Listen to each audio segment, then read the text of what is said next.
All right, got it rolling. This I'm actually a minute early. That happens.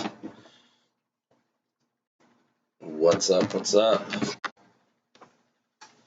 And what's up, my man? Got me all stoked talking about those albino super zebras. Seeing your comments. Those are badass. Morning, Chris. Morning, Melanie. Morning, Steven. It's going well. It's going well. I've changed the stream again on y'all, and yet here you are. My weekends are hopefully going to be more consistent here on out. I'm getting shifted into a Friday, Saturday weekend routine. So hopefully we can keep this here for a little while. We'll see.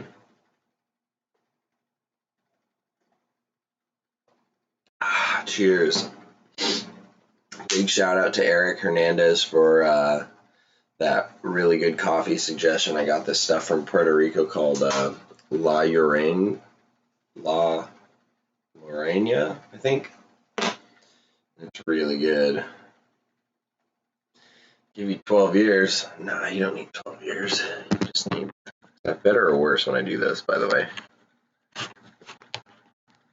Putting like a wide angle. I feel like it kills quality, but whatever. Eric, thanks for the coffee, man. Got it going.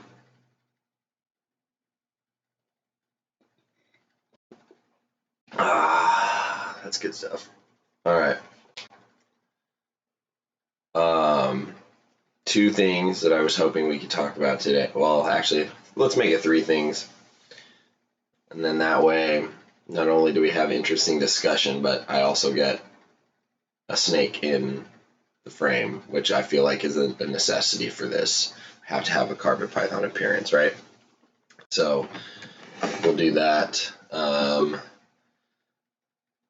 Let's start with the first one. As many of you know, my first clutch of the season hatched, and it was those imported farm hatched Papuan parents that I got from DM Exotics in 2016. They finally produced. It was a clutch of 8 eggs, no slugs, and all 8 of them hatched about 4 days ago. Ooh, got a little biter. That's unusual for these guys. Maybe he'll eat. Oh, look at that. You're so angry. I bet you he'll be the first one to eat. Anyway, these things, probably not as good quality in the video, but they're red. Red. They're awesome. And this guy is one of the redder of the bunch. Ooh, I like that. Feisty. Ooh, easy killer. All right. Hey. He doesn't want to be out. But anyway, they're 4 days old. They have not yet had their first shed, and ended up that all 8 eggs hatched, and I got 6 males and 2 females.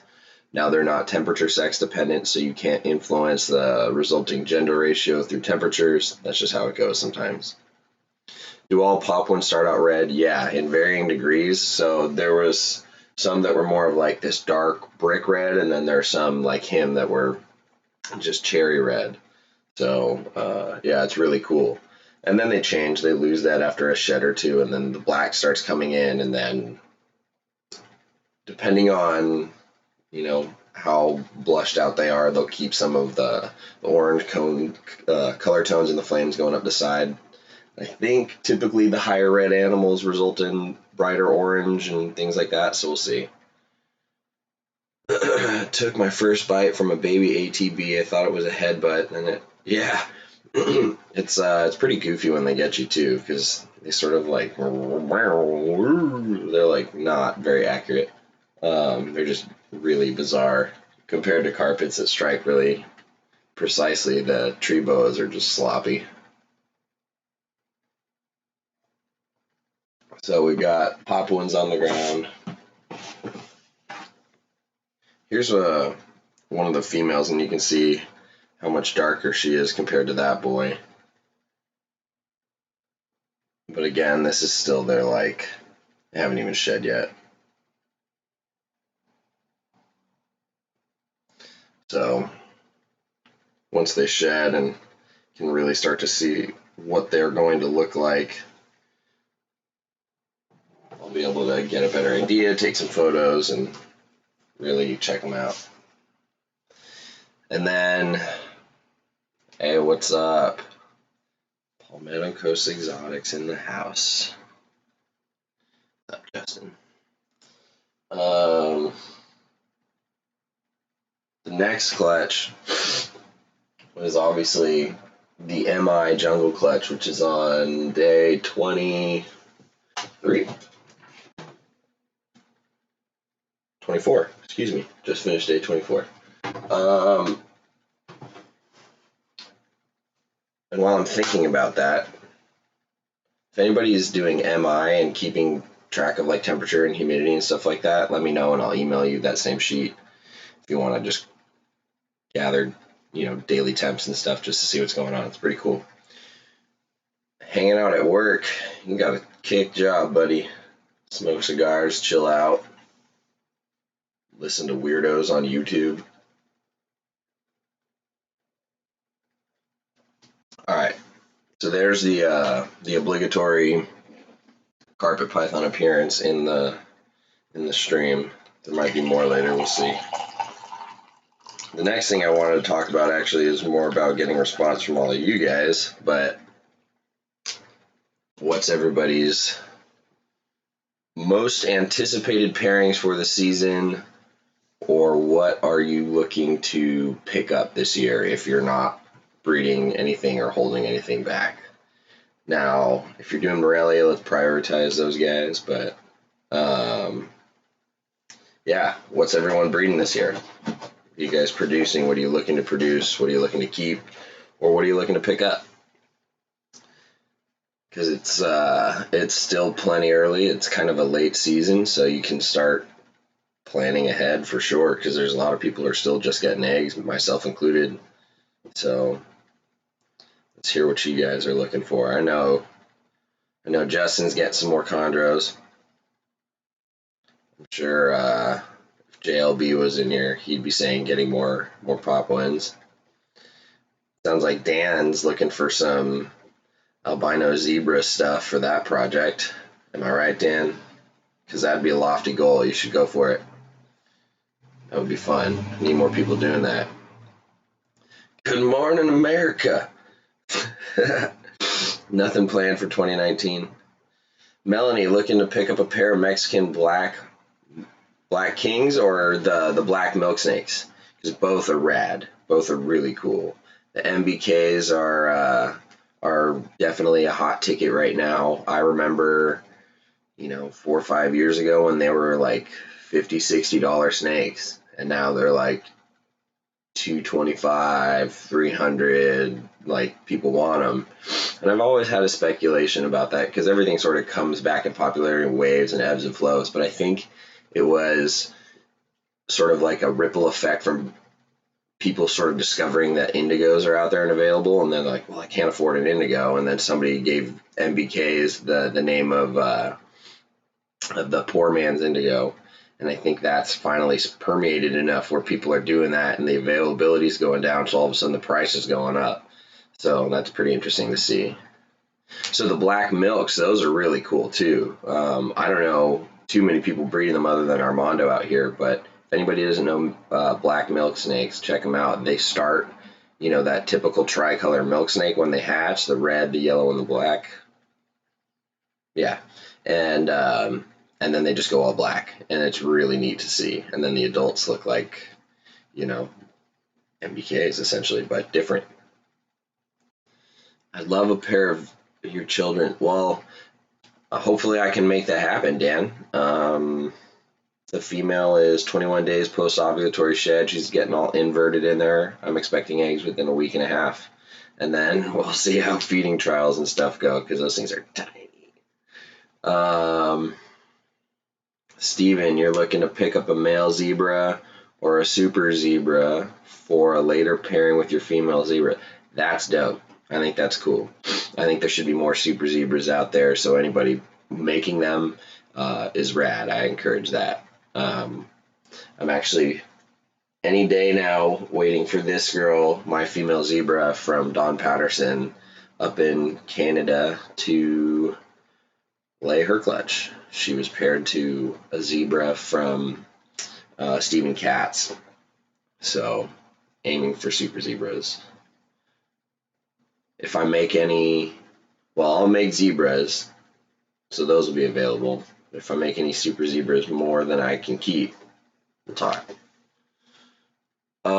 Eric Hernandez, my most anticipated clutch is due to hatch any time now. It's a joint project with Pinnell, pure VPI coastals. Nice. That's a mess. That sounds good, man. That's oh, I gotta see those. Can't go wrong with really, really good old school coastal lineage. Like, you just really can't.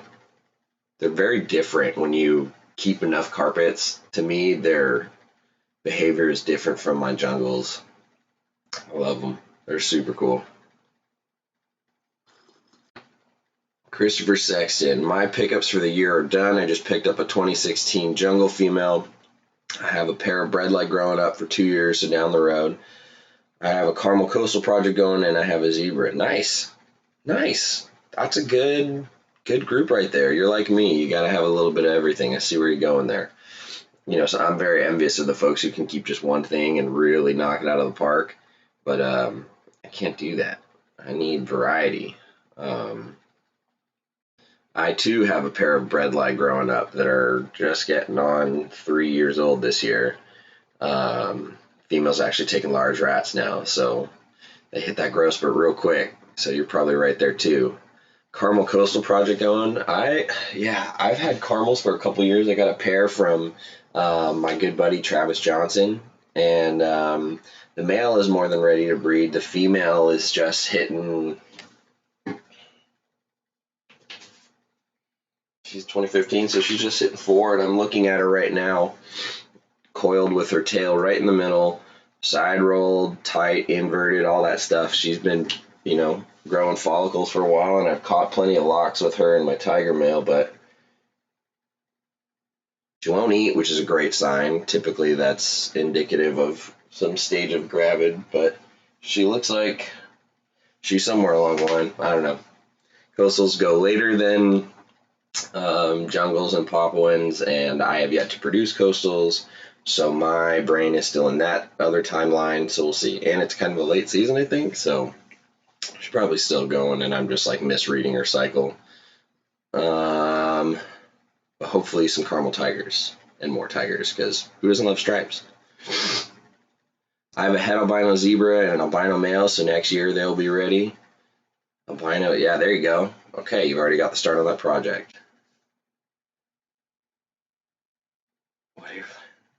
ATBs, I'm probably not going to grab any more anytime soon because space is limited. Everything I have is pretty much a yellow base animal, either yellow patternless, or I do have one that's kind of like a mango orange sort of patternless, but I kind of want to focus on that. I've got 2.3. A trio of them are all like under 2 years old, so they'll take some time. Then I have a pair of adults that I'm kind of getting my feet wet with and learning sort of how they behave different times a year and getting to know what a normal sort of year is. So we'll see. I paired my adult male and female several times, over the last few months. And the last time I paired them, despite having seen some locks in the past, the female started body slamming the male, and I thought it was male-male combat, but she was just not having any of his presence, and so I pulled him. So I haven't put him back in, and she's still eating, but she's been behaving very differently, hiding a lot, not coming out to perch or bask really. So I don't know what that's going on, but again, this is my first year keeping adults, so I'll keep you posted with that. I have some folks around me that are very familiar with Amazon tree boas, so I could always, get some coaching and guidance should I need it.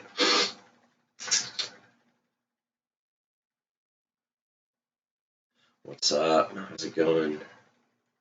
Colin, what's up, dude? Looking to pick up some black-tailed Crebos. Can't ever go wrong with dry marcon. I love mine.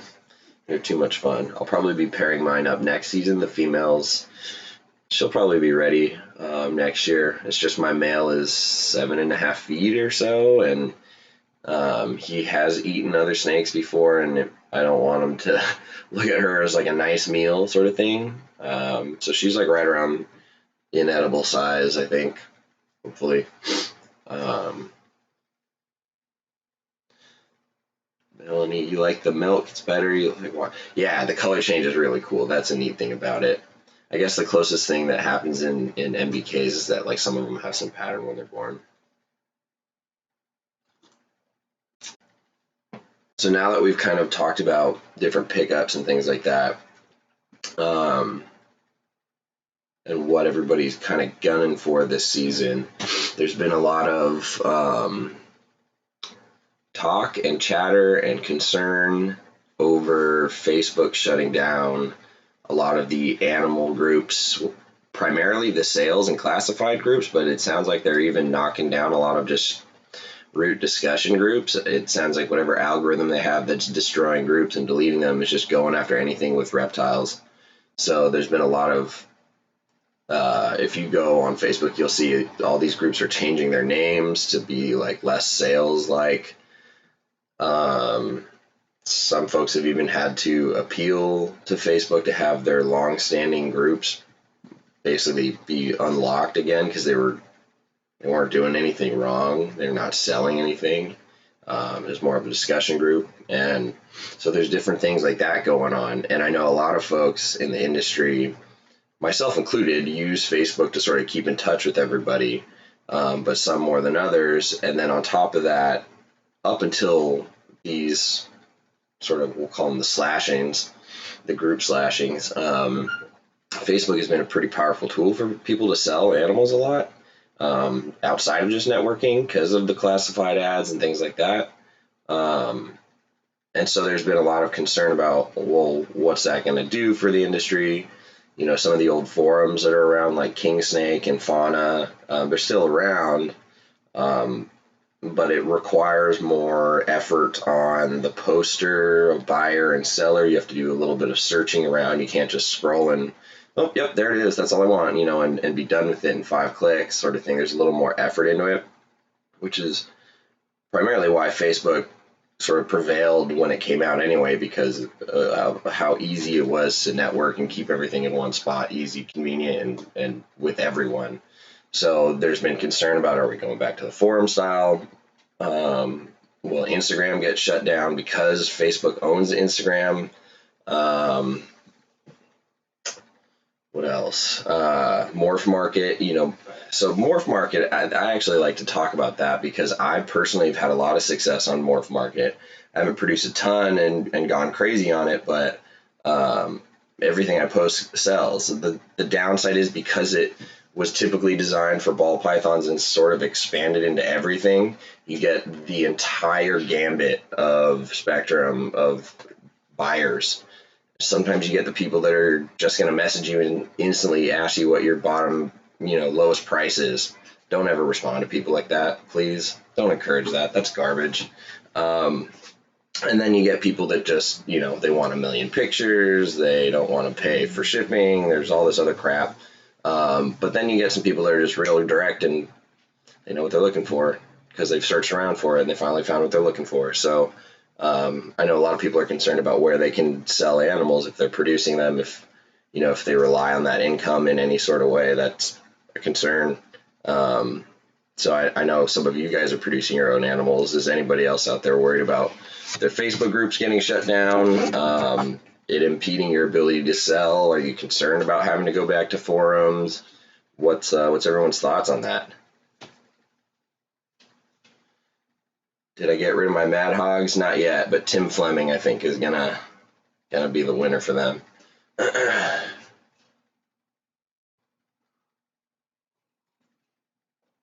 Not pairing up that Condor until 2020. That's good. Give her a year off. Colin, when I have blacktail Crebos, you and I will talk. Trust me, buddy. And then you can get one of the opposite gender from Mondo, and then you can breed them. Because I'm a terrible influence like that. That's why I don't use Facebook.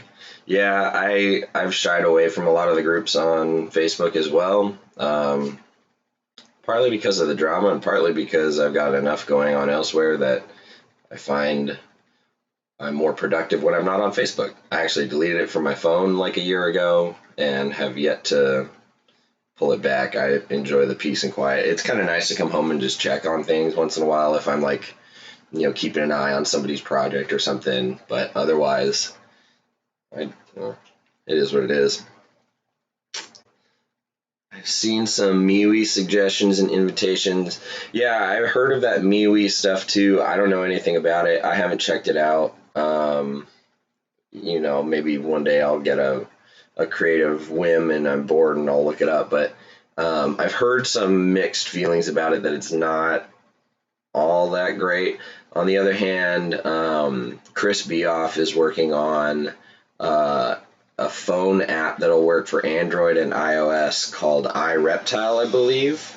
Look it up on Facebook. The irony. He's been posting about it, and that'll be more of an app designed towards like breeders selling their snakes. Thus far, there really hasn't been a distinct app for that. There's just been websites that are mobile friendly.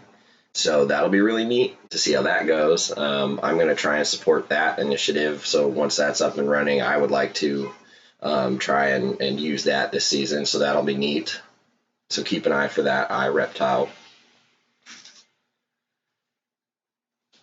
Yeah, the non-BP market on Morph Market seems to be growing. This Facebook crap will help Morph Market. Yeah, the Morph Market's been growing and expanding their like genres that you can search for the last year or two, which is great. But yeah, I think this will definitely encourage more growth. King Snake, I used to use that years ago. It's real easy for a buyer for posting. You have to create an account and pay like a small fee for a subscription, which isn't that big of a deal. And then on Fauna Classifieds, you can create an account for free. I think they do limit you on what features you can use, like BOI and things like that, if you're not paying.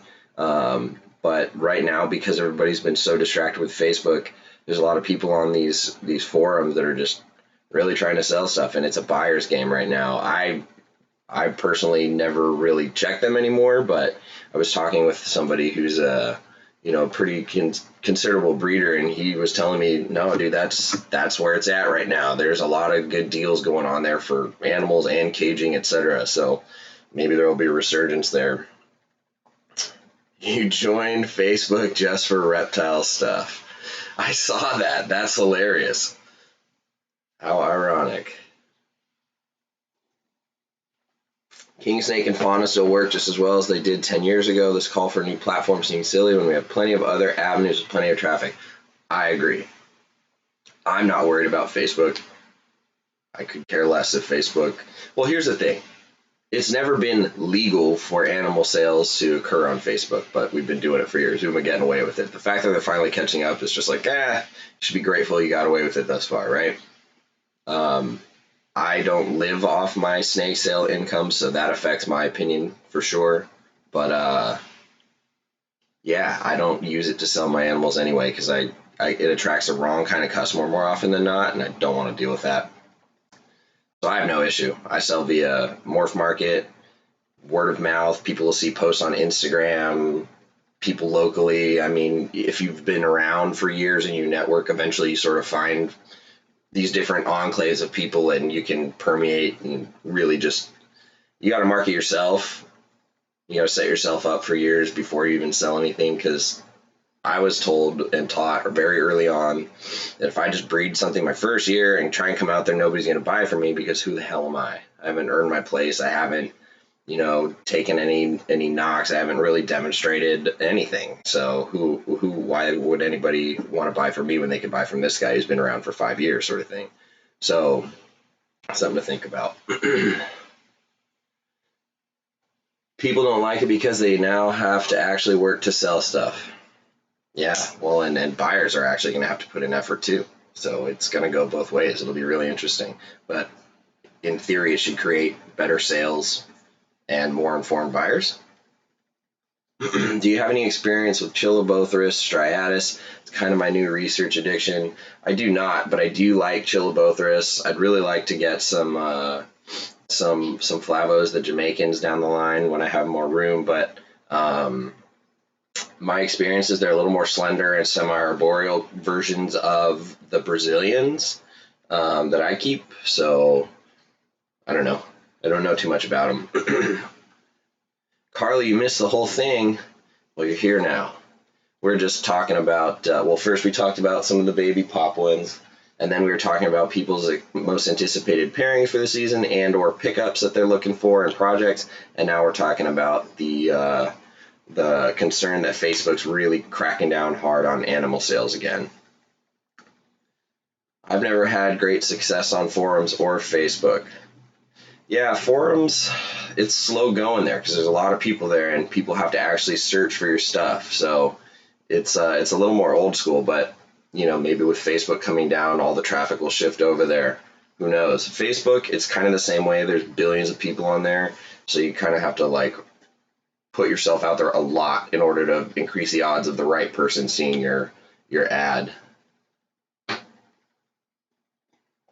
The majority of your sales have been at shows. Yeah, I have a ton of success at shows. People are right there. They came to see you, so it's kind of bridging the gap, which is nice. Hobby survived without Facebook long before we had it. It'll survive without it. Amen. I agree. Down with Facebook. Thank you, Steven. Yep. I used to keep up with a couple people, but I don't really like the layout of Facebook, especially with everything getting shut down. As far as selling stuff goes, forum or website would work. Oh yeah, good point, Colin. Website. That's very old school. Nowadays, there are these website generators where you can do it for free. They make it real easy. You just click and drop, and they even have templates. So it's just like you just use a pre-format and you make it all up how you want. You fill it in, spend a few days putting in the content and layout you want, and organizing it. And it makes life easy because then you can put your terms of sales right there, your contact information. You can put albums and photos so people can just literally go to your website and see everything that you have. So that's kind of nice. But again, requires people to go to the site, so you have to somehow drive traffic there.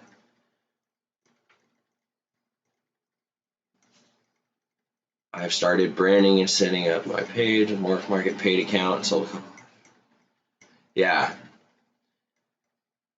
if you don't have to live on your snake sales, it's nice because you can take the time to build up your reputation, and your reputation and your networking and your connectivity will do the work for you. Do I know anyone breeding black milk snakes? I do. A friend of mine out here, he had a clutch. I don't know if he still has any available, but his name is Armando Palacios. His Instagram handle is drymarcon_melanoris_rubidus. But you can find him on Facebook too. If you find him and you message him, tell him I suggested that you get in contact with him because he's the only person I know breeding them. Like I said, he had a clutch. I don't know if he's since sold them all. So yeah. So some food for thought, people. Build your reputation. Don't be a jerk like I have been sometimes. Sorry. No, but in all seriousness, the more time and networking you put in and going to things like Carpet Fest and being a presence at shows and really putting yourself out there and getting to meet people, they're going to remember you, they're going to think of you, and when certain topics or animals come up, and that'll, sort of spiral into oh, try this guy, or he works with these, he might want them, and then it just snowballs. So you do that over time. If you make it past your 3-year speed bump, like I say, you'll be in it for a little while, and then those 3 years plus more will continue to help, get your name and your projects a little more in focus. And if you haven't heard my rant on the 3-year speed bump, everybody hits a speed bump at 3 years. That's your make it break it point. You're either tired of it, exhausted, done with the drama, or whatever it is at 3 years, and you're out, or you just keep rolling with it and changing and evolving, and you make it past your 3-year bump. Carpet Fest, yeah. Oh, I haven't been to this one, but I'm wearing the shirt. Need to get out there, travel a bit more. All right, so that's some food for thought. How long have we been on here? Ooh, hitting that half an hour mark. Right on. All right. So that's that. Stay tuned for more eggs. I think eggs will drop before I have more eggs hatching.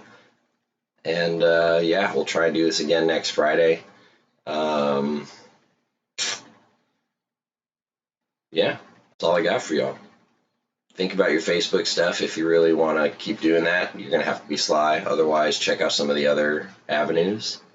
And yeah, stay tuned for some jungles and children's pythons and all that good stuff. Carpet Fest at Cusco's this year is going to be July 27th, I believe, that weekend. So stay tuned. We do have a Facebook page for that. That will come around soon enough. There are some people starting to get the gears turning about some of the fine details for that. So hopefully that's happening soon. And yeah, that'll be a good time. So hopefully I can make it and get the Sunday off so I don't have to drive back Saturday. Alrighty, well, I'm going to get out of here too. It's my freak day off, and I'm going to go find something to do with it other than sit and drink coffee and rant about Facebook. I don't know if that was really a rant. I think that was more just I wouldn't even call it a diatribe. I would say that was a conversation. I don't know. That wasn't exciting. Anyway, I'm going to stop talking. I'll catch y'all later. Have a good one. Oh, yeah. Love, peace, and chicken grease.